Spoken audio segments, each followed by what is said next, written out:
Alam mo ba kung bakit kapag ikaw ang unang lumalayo, doon ka pa mas hinahabol? Sa psychology, may kakaibang epekto ang walking away. Kapag tumigil ka sa paghabol, pag-explain at pagmamakaawa, biglang nag-iiba ang dynamics. Yung dating baliwala ka, biglang nagiging mahalaga. Yung dating kampante sila, biglang nagkakaroon ng takot na mawala ka. Ang totoo, ang paglayo ay hindi kahinaan. Isa itong tahimik na paraan ng pagkuha ng kontrol. Sa video na ito, pag-uusapan natin ang psychology sa likod ng paglayo, bakit ito mas makapangyarihan kaysa sa pakikipagtalo, at bakit minsan ang pinakamalakas na move ay ang pag-alis ng walang ingay. Bago tayo magsimula, kung gusto mo ng mga ganitong topic tungkol sa human psychology, emotions at behavior, huwag mong kalimutang mag-subscribe dito sa ating channel para lagi kang updated sa mga bagong kaalamang ibabahagi ko. 1. Psychology ng paglayo. Bakit mas malakas ang taong marunong umalis? May isang tao na laging nagbibigay. Siya yung laging nag-a-adjust, laging umiintindi, laging unang nagsosorry kahit hindi siya ang may kasalanan. Sa relasyon, sa pamilya, sa kaibigan, siya yung takbuhan. Pero isang araw napagod siya. Hindi siya nagalit, hindi siya nakipagtalo, hindi siya nag-explain ng mahaba. Tahimik lang siyang lumayo. At doon nagsimula ang lahat. Sa psychology, may tinatawag na scarcity effect. Kapag palaging nandyan ang isang tao, nagiging normal siya sa paningin ng iba. Nawawala ang sense of value dahil sigurado silang hindi siya aalis. Pero kapag bigla siyang nawala, doon nagsisimula ang anxiety. Doon pumapasok ang realization. Bakit? Dahil ang utak ng tao ay mas nagbibigay halaga sa mga bagay na maaaring mawala. Noong nandyan siya, kampante ang lahat. Pero noong umalis siya, nagbago ang dynamics.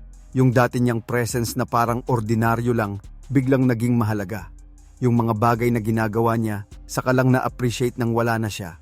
Ito ang hindi alam ng marami. Ang paglayo ay hindi simpleng pag-iwas. Isa itong psychological shift. Kapag pinili mong umalis sa sitwasyong hindi ka nire-respeto, ipinapakita mo na may boundaries ka. At sa psychology, ang taong may malinaw na boundaries ay mas nire-respeto. Ang taong hindi takot mawalan ay mas mahirap manipulahin. Kapag lagi kang available, madaling baliwalain ang presensya mo. Pero kapag ipinakita mong kaya mong mawala, nag-iiba ang power balance. Hindi dahil gusto mong maglaro ng isip, kundi dahil pinili mong protektahan ang sarili mo. May isa pang konsepto dito, reactance. Kapag naramdaman ng tao na may nawawala sa kanila na dati nilang kontrolado, nagkakaroon sila ng urge na bawiin ito. Hindi dahil bigla ka nilang minahal, kundi dahil nawala ang kontrol nila sa'yo. At doon mo makikita ang tunay na dahilan kung bakit kanila hinahabol. Ang tunay na malakas ay hindi yung marunong makipaglaban ng salita. Ang tunay na malakas ay yung kayang tumahimik at umalis kapag alam niyang hindi na siya pinapahalagahan. Hindi lahat ng laban kailangang ipanalo. Minsan, ang panalo ay ang pagpili na hindi na lumaban. Ang paglayo ay hindi pagtakas. Isa itong pahayag, sinasabi mo sa mundo na alam mo ang halaga mo. At kung hindi nila kayang ibigay ang respeto na deserve mo, kaya mong ibigay iyon sa sarili mo. Ang taong marunong umalis ay hindi mahina. Siya ang pinakadelikado sa mga taong sanay mangkontrol dahil wala silang kapangyarihan sa taong hindi natatakot mawala. 2. The power of walking away. Tahimik na lakas ng hindi paghabol. May mga tao na naniniwalang kapag mas lalo kang nag-effort, mas lalo kang mananalo. Kapag mas hinabol mo, mas lalo kang pahahalagahan. Kapag mas nag-explain ka, mas maiintindihan ka. Pero sa psychology, madalas kabaligtaran ang nangyayari. Habang mas hinahabol mo ang isang tao, mas bumababa ang perceived value mo sa paningin niya. Hindi dahil wala kang halaga, kundi dahil ipinapakita mong hindi ka kayang mawala. At kapag alam ng tao na hindi ka aalis, nawawala ang urgency na tratuhin ka ng tama. Isipin mo ito. Kapag may isang tao na laging available, laging nagre-reach out, laging nag-a-adjust, sino ang may control? Karaniwan yung hindi masyadong nag-i-effort, Siya ang may choice kung kailan papansinin, kailan lalayo, kailan babalik. Doon pumapasok ang tahimik na lakas ng hindi paghabol. Ang hindi paghabol ay hindi kawalan ng pakialam. Isa itong conscious decision na panatilihin ang self-respect. Sa psychology, ang taong may mataas na self-worth ay hindi nagmamakaawa para sa atensyon. Alam niya na ang tamang tao ay hindi kailangang pilitin. May konsepto ring tinatawag na emotional independence. Kapag hindi naka-attach ang emosyon mo sa validation ng iba, mas stable ka. Hindi ka madaling matrigger ng rejection. Hindi ka agad bumabagsak kapag hindi ka pinansin. At kapag naramdaman ito ng ibang tao, nagbabago ang tingin nila sa'yo. Ang tahimik na presensya ay mas malakas kaysa sa maingay na paghahabol.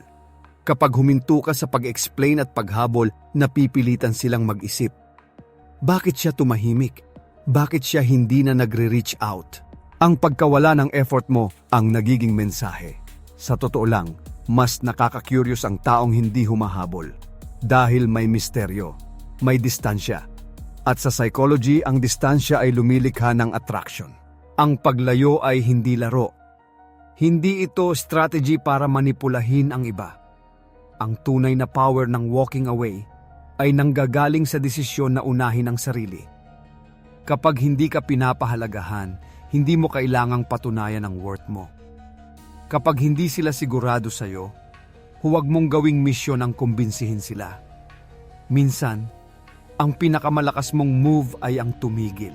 Tumigil sa paghabol. Tumigil sa pag-explain. Tumigil sa pagpilit. Dahil sa sandaling iyon, ibinabalik mo ang kontrol sa sarili mo. At ang taong may kontrol sa sarili niyang emosyon ang tunay na may kapangyarihan. 3. Bakit mas nakakaakit ang taong kayang lumayo ayon sa psychology? May napansin ka ba? Kapag masyadong available ang isang tao, mabilis siyang masanay sa presensya mo.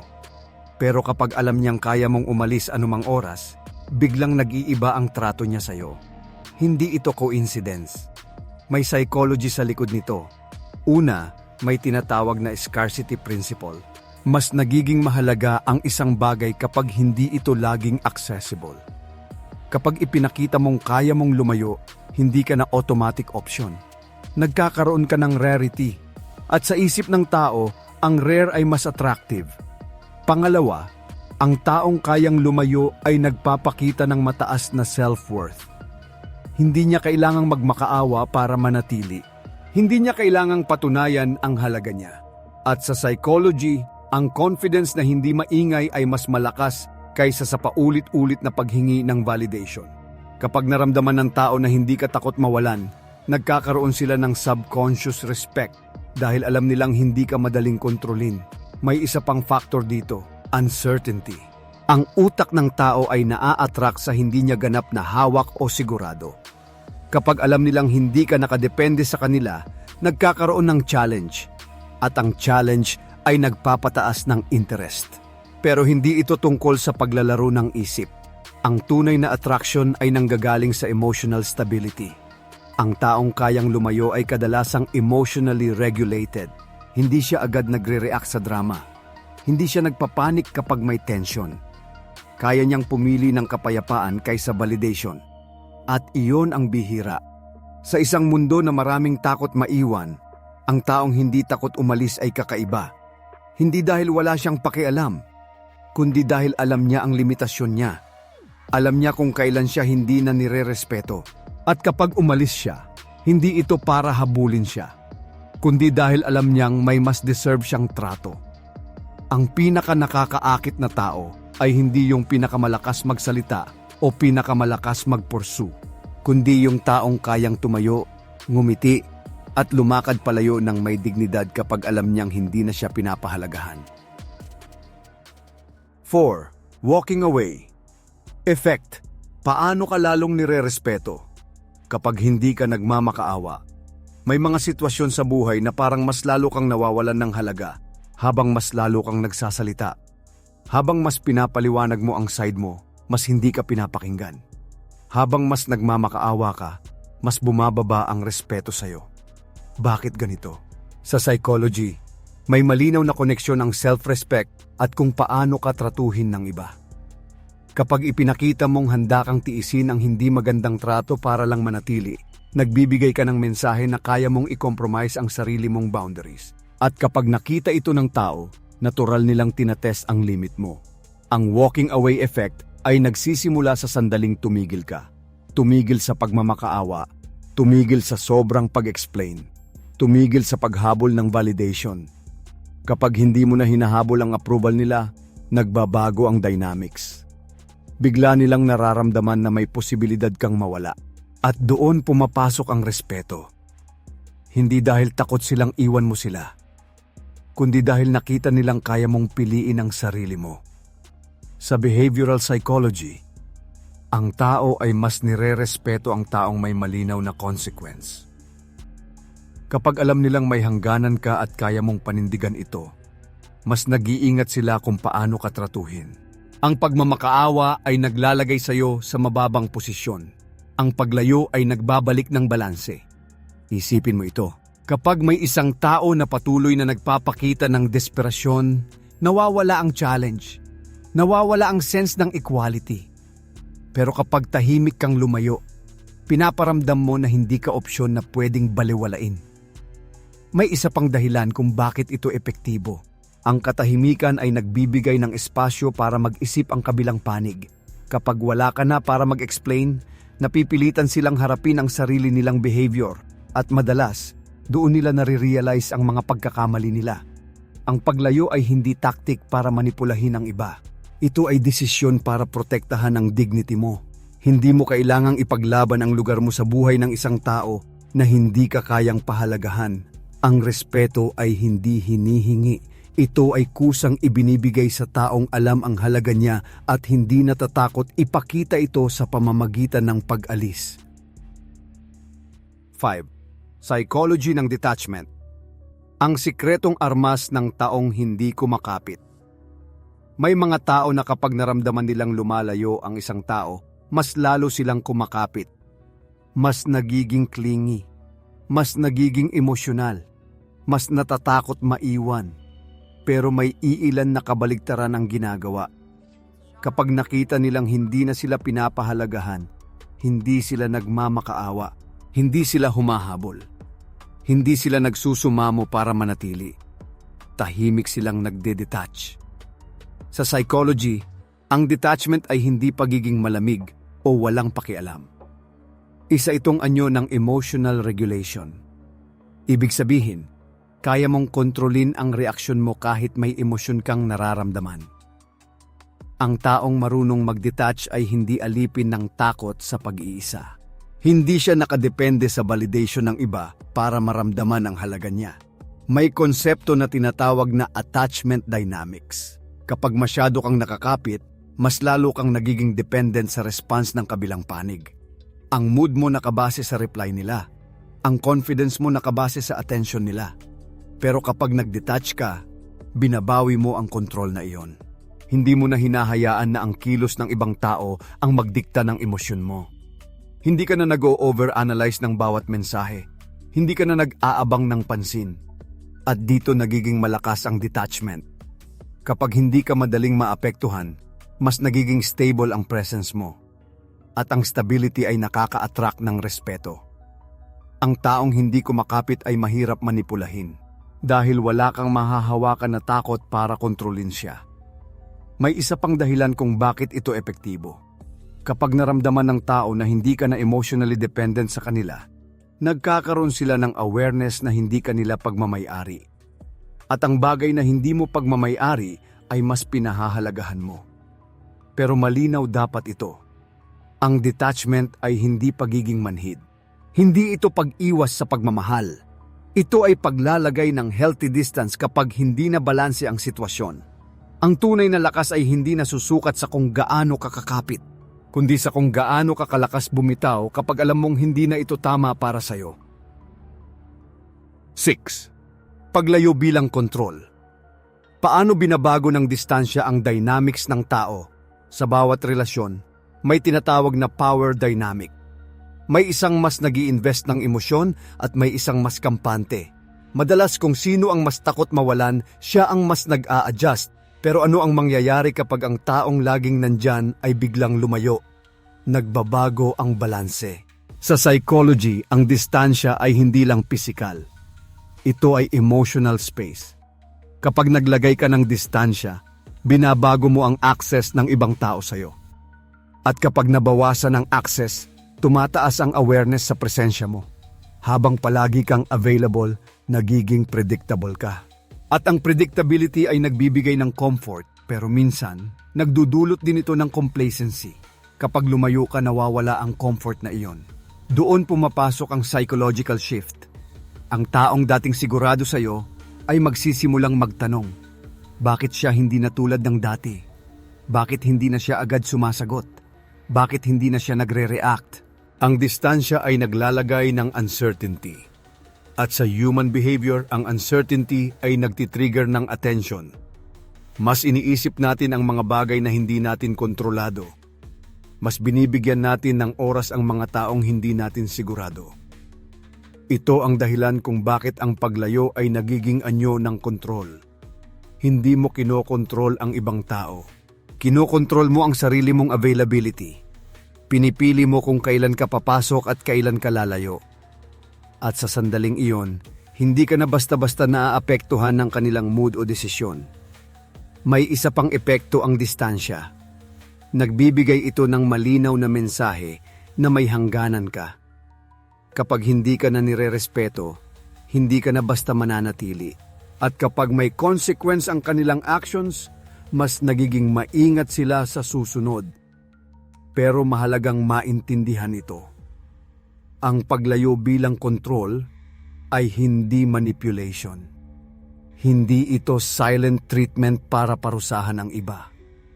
Ito ay pagpili ng kapayapaan kapag ang sitwasyon ay hindi na healthy para sa'yo. Ang taong marunong maglagay ng distansya ay hindi mahina. Siya ang taong may sapat na lakas para baguhin ang dynamics, hindi sa pamamagitan ng sigaw o galit, kundi sa pamamagitan ng tahimik at matatag na pag-alis. 7. Bakit mas masakit kapag ikaw ang umalis?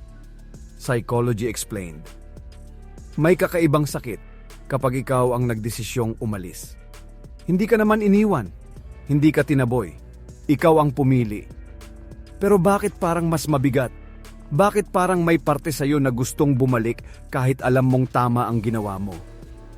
Sa psychology, ang pag-alis ay hindi lang pagkawala ng tao. Ito ay pagkawala ng attachment. Kahit hindi ka na masaya, may emosyon ka pa ring nakakabit. At kapag ikaw ang nagputol ng koneksyon, ikaw din ang unang haharap sa void na naiwan. May tinatawag na cognitive dissonance. Kapag ang desisyon mo ay tama sa isip pero masakit sa puso, nagkakaroon ng internal conflict. Alam mong kailangan mong umalis para sa self-respect mo. Pero ang emosyon mo, gusto pa rin kumapit. Kaya mas masakit kapag ikaw ang umalis. Dahil wala kang masisisi. Walang malinaw na kontrabida. Ikaw ang pumili, kaya ikaw din ang kailangang manindigan sa desisyong iyon. May isa pang dahilan. Kapag ikaw ang iniwan, may ego na nasasaktan. Pero kapag ikaw ang umalis, mas malalim ang tinatamaan. Hindi lang ego, kundi attachment at expectation. Nawawala ang future na ini-imagine mo. Nawawala ang routine na nakasanayan mo. At ang utak natin ay ayaw ng bigla ang pagbabago. Kahit hindi healthy ang sitwasyon, mas komportable ang pamilyar kaysa sa hindi sigurado. Kaya kapag pinili mong umalis, nilalabanan mo hindi lang ang emosyon mo, kundi pati ang instinct mo na manatili sa nakasanayan. Pero may mahalagang katotohanan dito. Ang sakit na nararamdaman mo ay hindi ibig sabihin na mali ang desisyon mo. Minsan, mas masakit ang tama kaysa sa mali. Dahil ang tama ay nangangailangan ng pagputol, pagbitaw, at pagharap sa pansamantalang lungkot. Ang taong kayang umalis kahit masakit ay hindi mahina. Siya ang taong pinili ang long-term peace kaysa sa short-term comfort. At kahit mabigat sa simula, darating ang araw na maiintindihan mo kung bakit kailangan mong piliin ang sarili mo. 8. Silent exit strategy. Ang dark psychology ng pag-alis ng walang paalam. May mga pag-alis na maingay, may paliwanag, may huling mensahe, may mahabang usapan, pero may mga pag-alis na tahimik, walang drama, walang announcement. Isang araw, hindi ka na lang nila maabot.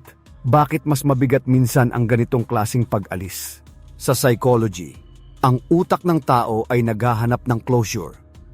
Gusto natin ng malinaw na dahilan. Gusto natin ng paliwanag para matapos ang kwento sa isip natin. Kapag walang paliwanag, naiiwan ang isip na bukas ang loop. At ang bukas na loop ay mahirap kalimutan. Ito ang tinatawag na need for cognitive closure. Kapag hindi nasagot ang mga tanong, mas lalo itong umiikot sa isip. Bakit siya umalis? May nagawa ba akong mali? May chance pa ba? Ang katahimikan ay nagiging mas maingay sa isip ng naiwan. May isa pang epekto ang silent exit. Inaalis nito ang opportunity para makipagtalo o makiusap. Kapag walang confrontation, walang pagkakataon para maibalik agad ang dating dynamic. Napipilitan ang kabilang panig na harapin ang realidad ng mag-isa. Pero dapat malinaw ito.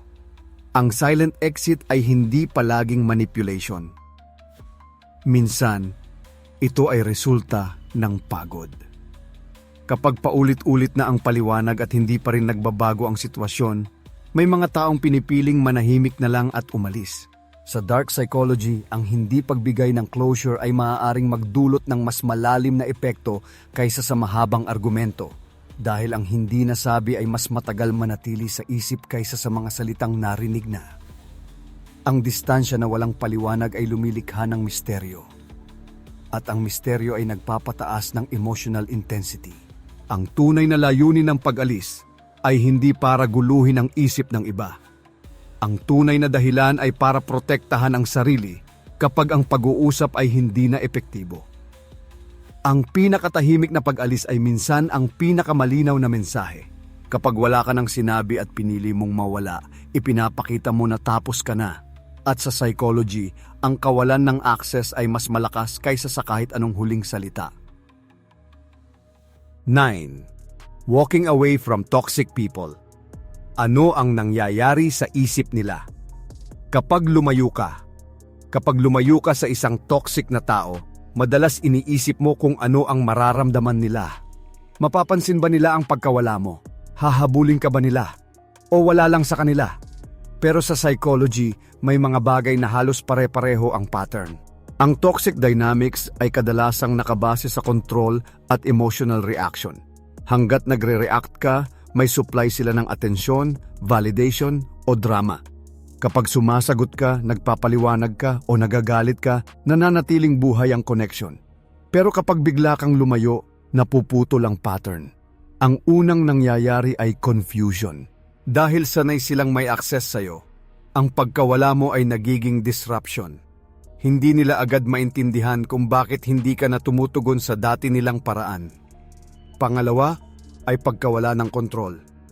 Sa toxic setup, may balanse ng kapangyarihan. Kapag ikaw ay laging available, mas madali kang i-manipulate. Pero kapag pinili mong umalis, nawawala ang kontrol na iyon.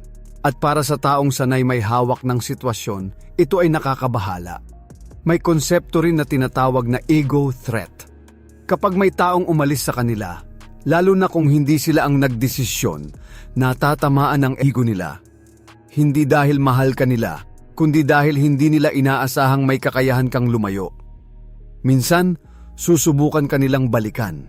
Hindi palagi dahil nagbago sila, kundi dahil gusto nilang maibalik ang dating dynamic kung saan sila ang may upper hand. Pero may isa pang posibleng mangyari. Kapag nakita nilang hindi ka na bumabalik at hindi ka na naaapektuhan, unti-unti nilang nare-realize na hindi ka na nila kontrolado. At doon nagtatapos ang cycle. Mahalagang maintindihan ito. Ang paglayo sa toxic na tao ay hindi tungkol sa pagpapakita ng lakas sa harap nila. Ito ay tungkol sa pagputol ng pattern na nakakasira sa iyo. Ang pinakamalaking epekto ng pag-alis mo ay hindi kung ano ang mararamdaman nila, kundi kung paano ka unti-unting bumabalik sa sarili mo. Dahil sa sandaling pinili mong lumayo, pinili mo ring wakasan ang cycle na dati mong kinabibilangan. 10. Ang lakas ng hindi pagpansin, psychology ng taong pinipiling umalis. May mga sitwasyon na ang pinaka-inaasahang reaksyon ay galit, sagot, depensa, paliwanag. Pero minsan, ang pinakamas malakas na sagot ay katahimikan. Ang hindi pagpansin ay madalas na pagkakamalang kahinaan. Iniisip ng iba na wala kang pakialam o wala kang maibuga. Pero sa psychology, ang controlled silence ay isang anyo ng power. Kapag hindi ka nagre-react sa provocation, inaalis mo ang reward ng taong gustong makakuha ng emosyon mula sa iyo. Maraming toxic interactions ang nabubuhay dahil sa reaksyon. Kapag may reaction, may continuation. Kapag wala, humihinto ang cycle. Ang taong pinipiling umalis imbes na makipagbangayan ay may mataas na emotional control. Hindi niya hinahayaan na ang pride o ego ang magdikta ng kilos niya. Pinipili niya ang kapayapaan kaysa sa panandaliang satisfaction ng huling salita. May tinatawag na reinforcement sa behavioral psychology. Kapag ang isang behavior ay may nakukuhang response, inuulit ito. Pero kapag walang response, unti-unting nawawala. Ito ang lakas ng hindi pagpansin. Kapag hindi mo pinatulan ang drama, nawawalan ito ng gasolina. Kapag hindi mo pinansin ang manipulation, hindi ito gumagana. At kapag pinili mong umalis kaysa makipag-argumento, ipinapakita mong hindi ka madaling hilahin pababa. Pero malinaw dapat ang hangganan. Ang hindi pagpansin ay hindi pagtakas sa responsibilidad. Hindi ito pag-iwas sa healthy communication. Ginagamit ito kapag malinaw na ang sitwasyon ay paulit-ulit na lang at wala nang patutunguhan ang usapan. Ang tunay na lakas ay hindi palaging nakikita sa malalakas na salita. Minsan, ito ay nasa tahimik na desisyon na hindi na pumatol. Hindi na magpaliwanag, hindi na makipagtagisan ng ego. Dahil ang taong kayang piliin ang pag-alis kaysa sa pakikipaglaban sa maling laban ay ang taong may tunay na kontrol sa sarili niya. Sa huli, ang paglayo ay hindi tanda ng kahinaan. Hindi ito pagtakas. Ito ay isang tahimik na pahayag na alam mo ang halaga mo. Sa bawat kwento na napag-usapan natin, iisa ang mensahe. Ang taong may lakas na umalis ay ang taong may kontrol sa sarili niyang emosyon. Hindi siya natatakot mawalan. Hindi siya kumakapit sa hindi na tama. At hindi siya nagmamakaawa para lang manatili sa lugar na hindi siya nirerespeto. Tandaan mo ito, hindi lahat ng laban ay kailangang sagutin. Hindi lahat ng tao ay kailangang patunayan. Minsan, ang pinakamalakas mong galaw ay ang pagtalikod at paglakad palayo ng may dignidad. Kung gusto mo pang matutunan ang mga ganitong psychology insights tungkol sa human behavior at personal development, mag-subscribe ka na at i-turn on ang notification bell para lagi kang updated sa mga bagong episode dito sa ating channel.